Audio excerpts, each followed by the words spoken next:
Hi, I'm Layla. 6 months after my mom's funeral, Dad brought home Jessica. 3 months later, they were married. I was 17, struggling with grief, and suddenly expected to welcome a stranger into our home. Jessica was 35, only 12 years older than me, with perfect highlights and a smile that disappeared when Dad wasn't looking. Layla, could you pass the salt? Dad asked during our Thursday night dinner. I slid the salt shaker across the table while keeping my eyes on my mashed potatoes. Jessica cleared her throat. Layla, your father and I have been talking. Her voice had that sing-song quality that always meant trouble. Now that we're officially a family, I think it would be nice if you called me Mom. The dining room fell silent. Dad shifted uncomfortably in his seat. I already have a mom, I said quietly. Had, Jessica corrected, her smile tightening. And I understand that, sweetie. But don't you think it would help us bond as a family? My Aunt Clara, Dad's sister who was visiting for the weekend, looked up sharply. Jessica, that's a very personal decision for Layla. I appreciate what you're trying to do, I said, choosing my words carefully. But I'm not comfortable with that. I can call you Jessica. Dad poked at his chicken. Maybe we should discuss this another time. No, Michael. We're family. We discuss things together. Jessica turned to me, her voice hardening. Layla, I've tried so hard to connect with you. This is a small thing I'm asking. It's not small to me. You're being deliberately difficult, Jessica snapped. Your father and I are trying to build something here, and you're not even trying. I set down my fork. I do try. I keep my room clean, I do my chores, I'm polite to your friends. But calling you Mom crosses a line. Michael, are you going to say something? Jessica demanded. Dad looked torn. Layla, honey, maybe you could just what, Dad? Pretend my real mom never existed? Jessica's hand moved so fast I barely saw it coming. The slap echoed in the dining room, leaving a burning sensation on my cheek and a stunned silence around the table. Jessica! Dad and Aunt Clara shouted simultaneously. I touched my cheek, tears welling in my eyes more from shock than pain. You do not speak to adults that way, Jessica hissed. Aunt Clara was on her feet. Michael, are you going to handle this? Dad looked paralyzed between his wife and daughter. Jessica, that was completely inappropriate. She was being disrespectful, Jessica said. But I could see uncertainty flicker across her face as she realized she'd crossed a line. I'm going to Mariana's, I said, standing up.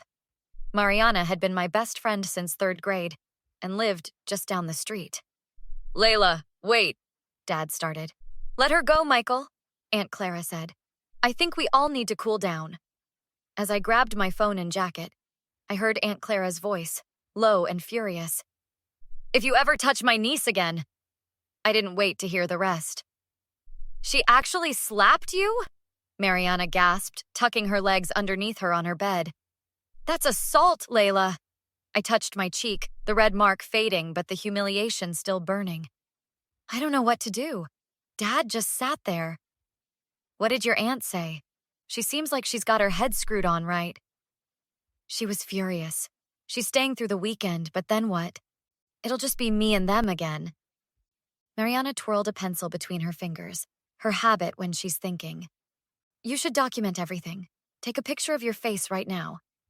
It barely left a mark. Doesn't matter. Document, document, document. My mom always says that's the first rule when someone's mistreating you. My phone buzzed with texts from Dad. Please come home. We need to talk. Jessica is sorry. Please, Layla. He's texting me to come home, I sighed. Says Jessica is sorry. Are you going back? Not tonight. I can't face them. The doorbell rang downstairs, and minutes later, Mariana's mom called up. Layla, your aunt's here. Aunt Clara looked grim when she entered Mariana's room. I brought your overnight bag, she said, setting down my backpack. Is Dad with you? I asked. No, he and Jessica are having a discussion. She made air quotes. I told him I'd check on you. Is he mad at me? The question came out smaller than I intended. Aunt Clara sat beside me on the bed. Honey, no, but I'm mad at him, and furious with her. What did she say after I left? She tried to play it off like you provoked her. I shut that down quickly. Aunt Clara's typically soft Southern accent sharpened when she was angry. Your father's torn between being horrified and trying to smooth things over. I hate how he always takes her side, I said, tears threatening again. Not this time. I made sure of it. The next day, I met with Miss Patton, our school counselor. Her office always smelled like peppermint tea, and she never rushed conversations. A physical response is never appropriate, she said after I explained what happened, especially from an adult toward a child in their care. I'm not a child. I'm 17. You're a minor in their home. That makes it worse, not better. Miss Patton adjusted her glasses. Have there been other incidents? Not physical, but she's always making comments. About my clothes, my friends, how I'm not processing my grief healthily when I want to look at old photos of Mom. Miss Patton took notes. Layla, this may constitute a pattern of emotional abuse, culminating in physical assault. That sounds so extreme. It's not extreme to set boundaries. What do you want to happen here? I hesitated. I don't want her in our house anymore. Have you told your father this? He wouldn't choose me over her. Don't be so sure, said a voice from the doorway. Dad stood there, looking like he hadn't slept. Miss Patton frowned. Mr. Henderson, this is a private conversation. The secretary said Layla was here. He looked at me. I've been looking everywhere for you. I'll leave you two to talk, Miss Patton said. But I'd like to continue our conversation later, Layla. When she left, Dad took her seat. Jessica's staying with her sister for a while. For how long? I asked, not meeting his eyes. That depends on you and me, and what happens next. A week passed with Jessica still at her sister's place. Dad and I circled each other awkwardly at home, neither quite ready to address what had happened. Aunt Clara extended her stay, serving as a buffer between us.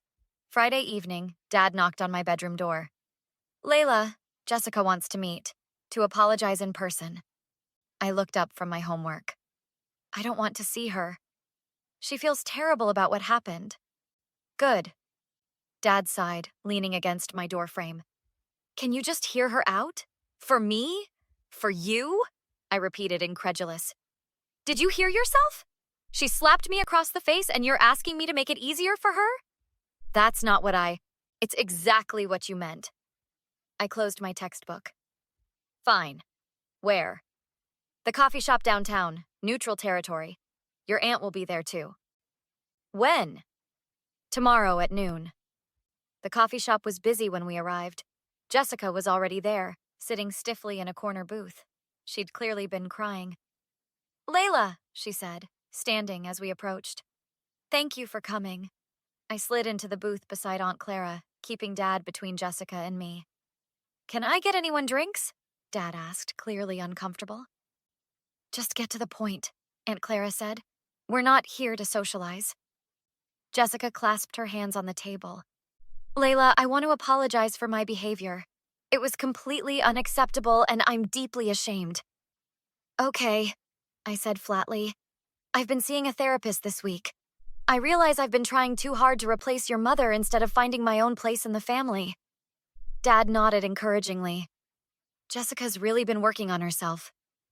1 week of therapy doesn't fix this, I said. Jessica leaned forward. I know that, but it's a start. I hope you'll give me another chance. Another chance to what? Hit me when I don't do what you want? Layla, Dad warned. No, Michael, she's right to be angry, Jessica said. What I did was inexcusable. Yes, it was, Aunt Clara agreed. So what happens now? I asked. You come home and we pretend it never happened? Until the next time? Jessica's eyes flashed. There won't be a next time. I've apologized. I'm getting help. What more do you want from me? I want you out of our house. Dad flinched. Layla, that's not fair. Not fair? I laughed bitterly. What's not fair is bringing a stranger into our home months after Mom died and expecting me to call her Mom. I've apologized for that too. Jessica's voice rose. Several nearby customers looked over. I'm trying here, Layla. Why can't you meet me halfway? Because I don't trust you. Michael, tell her she's being unreasonable. Jessica demanded. Dad looked trapped. I think we all need to compromise. There's no compromise on physical assault, Aunt Clara interjected. Jessica's face hardened. This isn't just about the slap, is it? You've hated me from day one. You've never given me a chance. You're right, I admitted. I haven't. Because Dad never gave me a chance to grieve before replacing Mom. I didn't replace her, Dad protested. Didn't you? I challenged. Jessica stood abruptly. This is getting us nowhere. Either she accepts my apology and we move forward as a family, or what? I asked. Or I don't know if this marriage can work, Michael. She gathered her purse. I won't live where I'm not wanted. Are you threatening him? Aunt Clara asked, incredulous. I'm stating facts. Fix this, Michael. Jessica stormed out, shoving past a waiter who nearly dropped his tray. Dad buried his face in his hands. What am I supposed to do?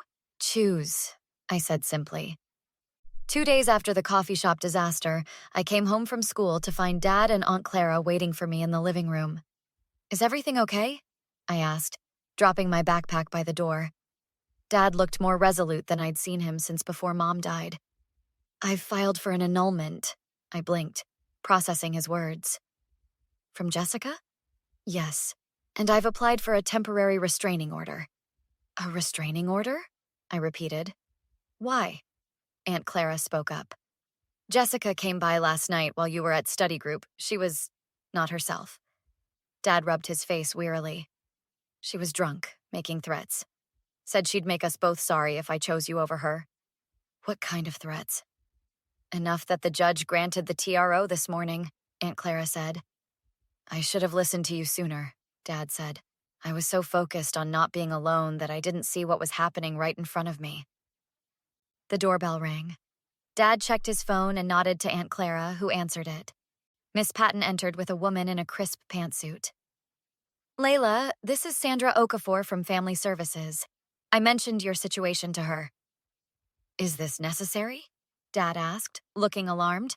Standard procedure in domestic incident cases involving a minor, Sandra explained, setting her briefcase on the coffee table. I understand you've taken steps to remove the aggressor from the home? Yes, Dad confirmed. Annulment filed, restraining order in place. Sandra turned to me. Layla, I'd like to speak with you privately if that's all right. Can Aunt Clara stay? Sandra nodded, and Dad and Miss Patton stepped outside. Tell me what happened, Sandra said, opening a notebook. I recounted everything. The slap, Jessica's controlling behavior, the failed apology meeting. Has your father been supportive since the incident? I glanced toward the door where Dad waited. Not at first, but yes, eventually. Better late than never, Aunt Clara murmured. Sandra closed her notebook. Based on your account and the steps already taken, I don't see an immediate need for removal, but I'll be scheduling follow-up visits. When Sandra and Miss Patton left, Dad, Aunt Clara, and I sat in the living room, the silence heavy between us. I'm sorry, Layla, Dad said finally. I failed you. Yes, you did, I agreed. But you're trying to make it right. Jessica called me earlier, he said, begging for another chance. My stomach twisted. And I told her it was over, that my daughter comes first. He reached for my hand. Always.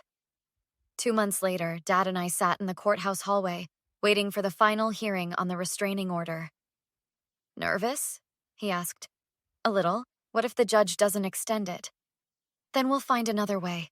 I promise. Jessica appeared at the far end of the hallway with her attorney. She looked thinner, her perfect highlights grown out. When she saw us, she started forward, but her lawyer held her back. The hearing was brief. Jessica's attorney argued she'd complied with the temporary order and posed no threat. Our attorney presented the documented incident, the witness statements, and Jessica's threatening behavior. The judge extended the restraining order for 1 year. Outside the courthouse, Mariana waited with her mom and Aunt Clara. How did it go? Mariana asked, squeezing my hand. We won, I said, still processing. Not won, Dad corrected gently. protected our family. That evening, Mariana, Aunt Clara, and I sat on our back porch while Dad grilled burgers. Will you stay in this house? Mariana asked. It has so many memories. Good and bad, I acknowledged. But it's our home. We're not letting anyone take that from us. Aunt Clara sipped her lemonade. Your mom would be proud of how you've handled this, Layla. Would she? I don't feel proud. I feel changed. That's what happens when people show you who they really are, Mariana said. You believe them the first time. Dad joined us, setting down the plate of burgers. What are we talking about? The future, I said simply. Speaking of which, Dad said, I've been thinking about that college road trip we talked about before. Everything? For the first time in months, I felt something like hope. Really? You still want to do that? Absolutely, just you and me. As the sun set over our backyard, I realized something important. Revenge wasn't about making Jessica suffer. It was about reclaiming our lives and rebuilding what she tried to destroy. What would you have done in my situation? Would you have fought back or tried to forgive? Let me know in the comments below, and don't forget to like and subscribe for more stories about standing your ground when it matters most.